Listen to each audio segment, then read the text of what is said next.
எங்களுடைய ஆட்சி காலத்தில் தான் அந்த குற்றவாளிகள் கைது செய்யப்பட்டாங்க அப்படின்னு சொல்றாரு.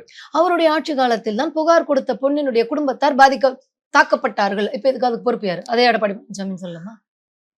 புகார் கொடுத்த பொண்ணினுடைய குடும்பம் தாக்கப்பட்டது. அப்ப அதுக்கும் எடப்பாடி பழனிசாமி தான் காரணம்.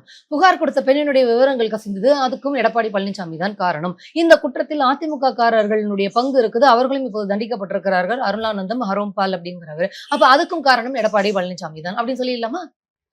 அதுக்கு காரணம் அவங்க தானே. குற்றவாளிகள் இப்படி குற்றம் செய்வதற்கு காரணம் எடப்பாடி பழனிசாமி.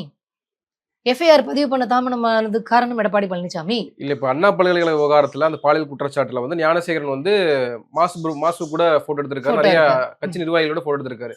அப்ப அவரே அப்படி லிங்க் பண்ணி பேச முடியுமான்ற கேள்வி இருக்குல்ல. இல்ல நான் அததான் சொல்ல வரேன். என்றுமே இப்போ வேலுமணியோட போட்டோவில் இருந்தால், நிதின் கட்கரியோட அருளானந்தம் போட்டோவில் இருந்தாருங்கிறதுக்காக நம்ம அப்படி சொல்லல.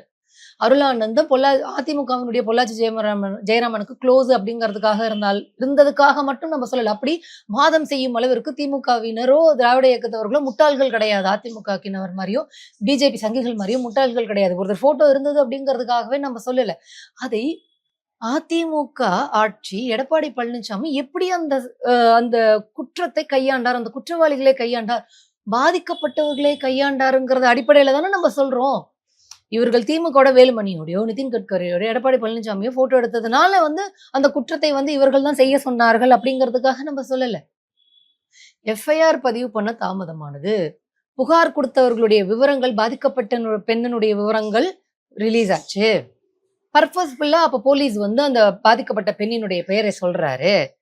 அந்த பெண்ணினுடைய குடும்பத்தார்கள் தாக்கப்பட்டார்கள்.